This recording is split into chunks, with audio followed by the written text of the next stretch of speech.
بسم الله الرحمن الرحيم كسو دوادا مركله iyo barnaamijkii qubanaha qodobada caawa barnaamijka aan idinku haynana waxa kamida Donald Trump oo qaaday tillaabooyin la xiriira dagaalka Ukraine oo xaaladda uga sii dari kara isla markaasna ka caraysiin doona Ruushka isagoo eedeyn culus u jeediyay madaxweyne Vladimir Putin dagaalyahanada iska caabita Gaza oo ka warbixiyay hawlgallo ay ku beegsadeen ciidamo Israa'iiliyiin iyo waliba gaadiid dagaal Israa'iil oo la sheegay in ay haysato ciidamo yari xilli dagaal meelo badan ay ka wado Netanyahu oo ka hadlay wararka sheegaya in uu wax ka ogaa in Hamas ay diyaarinayso duulaan ka dhan ah Israa'iil ka hor intii aanu dhicin weerarkii duufaanta Al-Aqsa Iran oo albaabkii wada xaajoodka barnaamijkeeda nuclear-ka xirtay iyadoo ku xirtay shuruud adag maxay tahay shuruudaasi warar kala duwan baan idinkaga haynaa amuurtani militariga Suudaan oo boqolaal ciidamo iyo gaadiid dagaal ku xoojiyay furimaha hore ee dagaalka sheekada ugu dambaysa ee barnaamijka aan idinkugu hayaana waxay ku aadan tahay nin dhalinyaro ah oo si cajiib ah uga baxsaday xabsi adag oo aad loo ilaaliyo oo ku yaala waddanka Faransiiska sheekada la yaab kale waxay tahay ninkan sida uu ku baxsaday ayaa haatan warbaahinta iyo baraha bulshada aad looga hadlaya dhammaan qodobadan iyo kuwa kale oo faahfaahsan iyo wixii warah ee soo kordhay inta hawada ku jirno ayaan idinkugu soo gudbinaynaa barnaamijka waxaynu ku bilaabaynaa xiisadda ka dhex aloosan Ruushka iyo Mareykanka ayaa cirka isku shareeraysa waxaana arrintan ay la xiriirtaa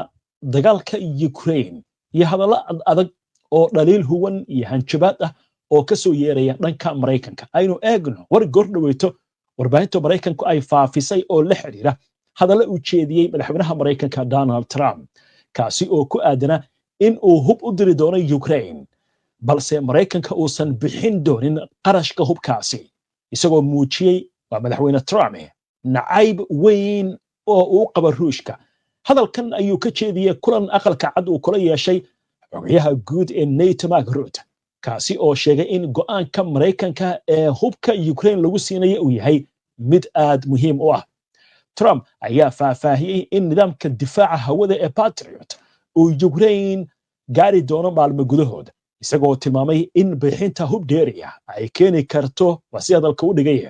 fursad nabadeed oo gobolka ka dhacda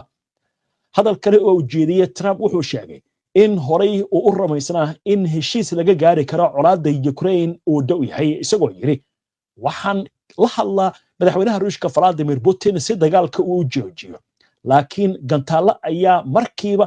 Ukraine dusheeda sida roobkii ugu dacaya marka qaarna xiriirku wuxuu noqdaa mid aan waxba tarayn Trump wuxuu adkeeyay in Ukraine ay heli doonto qalab military oo qiimihiisu u yahay bilaayiin dollar isagoo Hussein Mareykanka uu hubka uu diri doono balse qarashka uusan bixin doonin iyadoo NATO ka qayb qaadan doonto hawsha isku dibridka dirista hubkaasi madaxweynaha Mareykanka ayaa sidoo kale waxa uu sheegay in hindisaha cunaqabataynta ee Koongareeska Mareykanku ay wadaan ee ka dhanka Ruushka laga yaabo inuu noqdo mid wax ku ool ah balse wuxuu rajo ka muujiyay inaysan qasab noqon doonin in cashuuro dheeraad ah la saaro Moscow haddii heshiis la gaari waayo 50 maalmood gudahood wuxuuna yiri marna raali kama yahay Ruushka waxaan dareemayaa caro weyn oo aan u qabo madaxweynaha Mareykanka ayaa waxa uu xusay in Putin uu si fiican u fahamsan yahay waxa heshiiska Ukraine uu yahay isagoo carabka ku adkeeyay inaysan jirin cid guuleysatay dagaalkan wasiidalka u dhigay waxaana uu yiri waxaan jeclaan lahaa in dagaalka Ukraine uu dhamaado waan ka niyad jabsanahay Putin hase yeeshee wuxuu muujiyay inuu rumaysan yahay in heshiis laga gaari karo arrintan dhankiisa xogayaha guud ee NATO Mark Rutte ayaa waxa uu go'aanka Mareykanka ee hubka lagu siinayo Ukraine ku tilmaamay mid aad muhiim u ah wuxuuna sheegay in isbahaysigu uu qorsheynayo in uu siiyo Ukraine gargaar military oo kala duwan isagoo sidoo kale xaqiijiyay in xiriir ay la sameeyeen dalal Yurub ah oo doonaya inay door ka qaataan taageerada militariga ee Ukraine warbaahinta Mareykanka ayaa ka soo xigatay saraakiil Mareykan ah oo sheegaya in dirista hubkan cusub ee Ukraine loo arki karo calaamad muujinaysa in Trump iyo Putin xiriirkooda oo xumaaday وحاجات markana aynu qoraansanno dhanka Suudaan halkaasi oo lagu soo waramayo militariga waddankaasi in ciidamo iyo waliba qalab military ay u direen furimaha hore ee dagaalka iyadoo dagaalo culusna ay socdaan warbixin amurahani ku aadan waxaa soo jeedinaya wariyahayaga Yahya Ciise ciidamada qalabka sida ee Suudaan ayaa gurmad ciidan oo ballaaran waxay u direen gobolka galbeed ee Kordofaan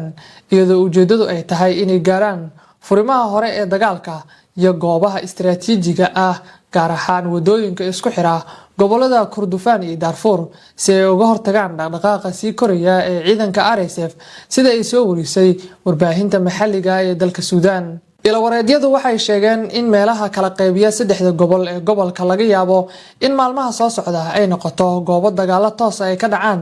gobolka Kordofaan waxa uu haatan ku sugan yahay xaalad feejignaan ah kadib dagaalo culus oo dhex maray ciidanka iyo xoogga la safan oo hal dhinac ah iyo ciidanka gurmadka degdega oo dhinaca kale ah iyadoo ciidamadu ay dib ula wareegeen gacan ku haynta deegaanka Samima oo dhanka galbeed kaga beegan magaalada Al Ubayd ee gobolka Kordofaan waqooyi saacada kadib markii RSF ay gudaha u galeen magaalada istiraatiijiga ah dhanka kale barakac ayaa ka socda tuulooyin iyo deegaano hoostaga gobolka Kordofaan iyadoo dadku ay u barakacayaan magaalada caasimadda Al Ubayd ee gobolka Kordofaan waqooyi kadib markii ciidanka RSF ay weerar ku qaadeen tuulooyin badan taasi oo sababtay dhimashada iyo dhaawaca dad badan oo shacab ah shabakada dhaqaatiirta Suudaan ayaa sheegtay in ciidamo ka tirsan RSF ay weerar ku qaadeen tuulada Hilaad Xamiid oo galbeedka kaga beegan deegaanka Qarfa ee gobolka Kordofaan waqooyi halkaas oo ay ku dileen 8 qofood isla markaana ay ka geysteen dhac iyo boob ballaaran kadib markii uu bilowday dagaalka sokeeye bishii Abriil 2023 Kordofaan waxay noqotay goob muhiim u ah dagaalka u dhaxeeya ciidanka iyo RSF kuwaasi oo sababay musiibo bini'aadanimo oo daran gobolku waxa uu haatan yahay furinta ugu muhiimsan ee labada dhinac sabab la xiriira muhiimadda uu leeyahay oo ah isku xirka Darfur iyo bariga Suudaan iyo dhaqdhaqaaqa ciidan ee socda sida go'doominta magaalada Babanusa iyo la wareegitaanka magaalada Fulaa sida ay daawacday warbixin ay qortay wakaaladda wararka ee AB dagaalka u dhaxeeya ciidanka Suudaan iyo RSF ayaa sababay inay dhintaan 40,000 oo qof ayna barakacaan tiro badan oo dad ah iyadoo wali ay socdaan xiisadaha iyo sidoo kale caqabadaha hortaagan gargaarka bini'aadanimo intaan u gudbin wararkii ugu dambeeyay ee Gaza iyo sheekada ugu dambeysay ee barnaamijka aynu ku soo gabagabaynayno waxaan haatan eegaynaa dhanka Iiraan halkaasi oo warar kala duwan ay ka soo baxayaan gaar ahaan mowqifyo culus oo xukuumadda Iiraan ay jeedinayso oo la xiriira barnaamijkeeda nuclearka Ali Akbar Walayati oo ah la taliyaha hogaamiyaha sare ee Iiraan ayaa daboolka ka qaaday in dalkiisu uusan aqbali doonin wax wada xaajood ah oo shuruud lagu xirayo waxaana uu ka shaqeeyay in Tehran ay ka beediisan tahay wadahadalada nuclearka in lagu xiro shuruud ah in la joojiyo bacriminta uraniumka Walayati ayaa hadalkan jeediyay intii lagu jiray kulan uu la yeeshay wasiirka arrimaha gudaha ee dalka Pakistan Muhsin Naqbi oo booqanaya magaalada Tehran waxaanu ku nuuxnuuxsaday in bacriminta uraniumka ay tahay mid ka mid ah xuduudaha qadka cas ee aan laga gudbi karin ee Iiraan haddii wadahadalladu ku xiran yihiin in la joojiyo bacriminta ma jiri doonaan buu yiri waxa wadahadallo ah Ali Akbar Walayati ayaa sidoo kale waxa uu sheegay inaysan aqbali doonin wax shuruud ah oo ah in Iiraan barnaamijkeeda nuclearka gaar ahaan bacriminta uraniumka ay gaarsiiso heer eber ah goorsii horeysay oo maanta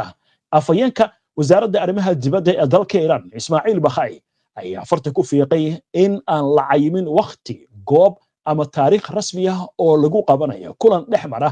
wasiirka arrimaha dibadda ee Iiraan Abbas Araghchi iyo wakiilka Mareykanka ee bariga dhexe Steve Witkoff isagoo intaasi ku daray in Iiraan ay rabto dareen dhab ah ka hor inta aysan dib u bilaaban wadahadallada mar la weydiiyay shuruudaha Tehran ee ah in dib ay ugu laabanayso miiska wadahadallada Bakhai wuxuu sheegay in Tehran si dhab ah ay ugu biirtay wadahadalladii hore ee nuclearka ee Mareykanka ay la gashay laakiin Israa'iil ay gashay dambi ka dhan ah Iiraan ka hor wareegii lixaad ee wadahadallada isagoo tix raacaya weerarkii Israa'iil ay ku qaaday Iiraan 13 bishii Juun inta aan la hubin in diblomaasiyaddu waxtar ay leedahay oo ay waxtar leedahay si dhabahaasi loo gaaro ma aqbali doonno buu yiri waxa la yiraahdo caga juglayn واتهي معلومات كاسن هالكاس أينو كجودبنا وحنو جود بيننا وركي وجود بيا قزة هالكاسي أو عاوة أو الجلع علوس أي كذا عين عيدا كإسرائيل وحل شيء يا حد إنه كوتشلان مرحلة ازدفاع مركز لقته دقينته oo taa waxa ka macnaa baa leeyahay xoogaga iska caabinta Falastiiniyiinta ayaa dardar la soo baxay inta aan idin soo gudbin wararkii ugu dambeeyay ee caawa naga soo gaaraya marka Gaza iyo xaaladdu sida ay tahay iyo waliba qodobo kale aynu ku hakanno qadar xayeysiina Simodi oo ah suuqa ugu weyn ee dahabka ee bariga Afrika waxa uu macaamiishiisa ugu talagalay fursad cajiib ah oo marla araga haddii aad dahab ka soo iibsato Simodi iyo haddii aad iska iibinayso labadaba Simodi waxay ku siinaysaa fursad qaali ah oo aad ku guuleysan karto dahab kale waana fursad soconaysa bishan iyo bisha soo socota cajiib Simodi ka iibso dahab ama iska iibi oo hel dahab kale oo aad ku guuleysanayso fursadan guuleystayaashu waxay noqon doonaan 6 qof ee ugu horeeya waxaana uu xarumo ku leeyahay Dubai iyo Hargeysa faahfaahin dheeriya waxa aad kala xiriirtaa WhatsApp-yada Hargeysa iyo Dubai ee aad ku aragto shaashada dhammaan ummadda Soomaaliyeed gaar ahaan kuwa ku nool qurbaha ee danaynaya barashada culuumta shariicada islaamka qaybaheeda kala duwan waxa loogu bishaaraynayaa in macadka Ibn Abbas uu soo kordhiyay qayb cusub oo online ah waxaana kamid ah culuumta shariicada oo ilaa 6 qaybooda barashada af Soomaaliga iyo Carabiga Quraanka Kariimka dadka waaweyn iyo caruurtaba ka sixidda carabka ruuxa dhigtay hadda koor higaada Carabiga oo ilmaha si fiican loo fahamsiin doono insha Allah iyo culuumta kale ee Quraanka wixii faahfaahin oo dheer waxaad kala xiriirtaa nambarada shaashada kaaga muuqda soo dhawaada mar kale daawadayaal wali waxaad la socotaan barnaamijkii qubanaha oo toos idinkaga imaanaya istuudiyaha iyaga koowaad barnaamijyadeena waxaad ka heli kartaan bogagga bulshada ee internetka sida YouTube-ka, Facebook-ka, Twitter-ka ama X iyo Telegram-ka warbixino qoraal ah warar faallooyin iyo macluumaadyo kale waxaad ka heli kartaan barta internetka aynu ku leenahay ee www.hbnonlinetv.com ku xirnay HBN oo ka dhigo wehelkaaga wararka xagga Gaza aynu haatan qoraansanno halkaasi oo lagu soo waramayo saacadihii la soo dhaafay in xoogag iska caabinta Falastiiniintu ay qaadeen weerar kala duwan waliba waxa leeyahay Israa'iil xaaladda ayaa ku adag ciidankeeda inkastoo Netanyahu uu ku dhagan yahay dagaalka in la sii wado laakiin marka la eego hadallada ka soo yeeraya warbaahinta Israa'iil qubarada Israa'iiliyiinta iyo xitaa saraakiisha ciidanka Israa'iil waxa leeyahay xaaladdu way ku adagtahay haddaba aynu eegno warbixino kala duwan oo wakaaladaha wararka iyo warbaahinta carabta iyo tan Falastiiniintu ay tabinayso oo la xiriira hawlgalo kala duwan oo xoogaga iska caabinta Falastiiniintu ay qaadeen goordhaweyto Saraya al-Qudus ayaa soo tuurtay war ay ku sheegtay in hubiyaal cabirkoodu uu yahay 60 milimitir in ay ku garaaceen goob ciidanka Israa'iiliyiintu ay iskugu yimaadeen iyo gaadiidkoodaba oo ku taal Khan Yunis gaar ahaan wadada shanaad sidoo kale dagaalyahanada al-Qassam garabka hubaysan ururka Hamas ayaa iyaguna sidaas si lamid ah waxay sheegeen in ciidamo Israa'iiliyiin ah iyo gaadiidkoodii oo ku urursanaa galbeedka wadada la yiraahdo Murjata oo ah aag ku yaal deegaanka Macaan oo ah Khan Yunis in halkaasi ay ku beegsadeen ciidamada Israa'iiliyiinta war kale oo goor sii horeysay Saraya al-Qudus ay soo saartay waa garabka hubaysan ee ururka Jihaadul Islaami waxay sheegeen in cagaf ciidanka Israa'iil ay leeyihiin ay ku qarxiyeen deegaanka Abasan al-Kabira oo ku yaala bariga Khan Yunis dhanka Israa'iil ra'iisul wasaaraha Israa'iil Benjamin Netanyahu ayaa sheegay inuusan dayicin ama uusan iska dhiga tirin digninaha la xiriira qatar soo socota oo ka imaanaysa Hamas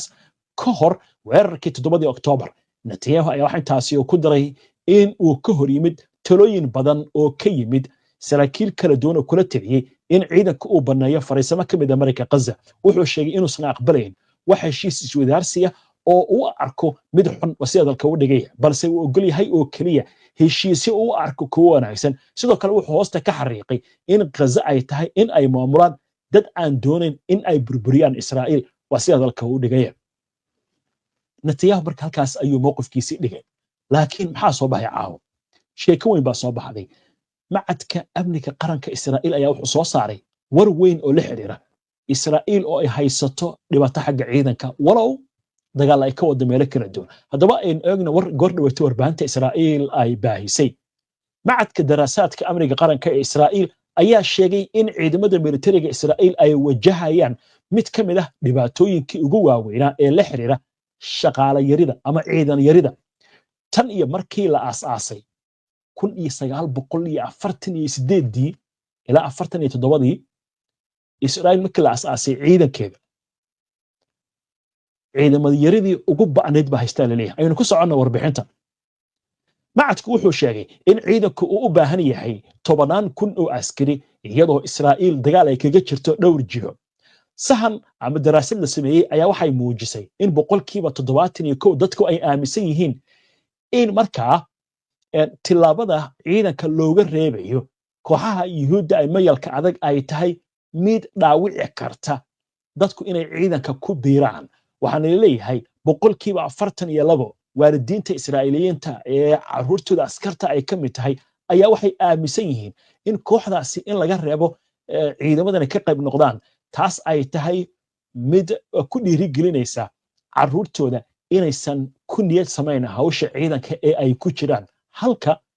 kuwa kale ee caruurtoodu ay horay u doonaysa in ciidanka ku biiraanna hadda ay dareemayaan inaysan ciidanka ku biirayn sababtuna ay tahay kooxahan mayalka adag oo haridiga loo yaqaan oo iyagu diidan inay ciidanka ku biiraan marka waxa leeyahay dhibaatadaas ayaa Israa'iil haysata oo la xiriirta xagga ciidamada yarida waa tahay barnaamijka subaxiina waxaan idinkugu soo gudbin doonaa sheeko ku saabsan xisbiyada ka tirsan ururada mayalka adag oo war weyn soo saaray oo la xiriira Netanyahu sheekadaas barnaamijka xulashada wararka ayaad ku daawan doontaan insha Allah ta'ala sidoo kale barnaamijyadeena caawana waxaan idinkugu haynaa sheekooyin kala duwan oo markaasi ku saabsan xaaladaha gobolka waayahay iminka waxaynu soo gaarnay sheekadii ugu dambeysay barnaamijka aynu ku soo gabagabayn jirnay waxaynu ku soo qaadanaa sheeko ka duwan sheekooyinka barnaamijka aad ku soo daawateen waxaan idin haynaa sheekada ku saabsan nin dhalinyaro ah oo xabsi ku yaala waddanka Faransiiska uga baxsaday si la yaab leh haddaba aynu eegno warbixino kala duwan oo warbaahinta waddankaasi Faransiiska iyo baraha bulshadu ay aad u hadalhayaan gaar ahaan xaaladda ninkan dhalinyarada xabsiga oo kaga baxsaday maxbuuskan 20 jirka ah ayaa waxaa lagu magacaabaa Ilyazid A magaciisa kale lama dhamaystirin si la yaab leh ayuu wuxuu uga baxsaday baa la yiri xabsi amnigiisa aad loo adkeeyo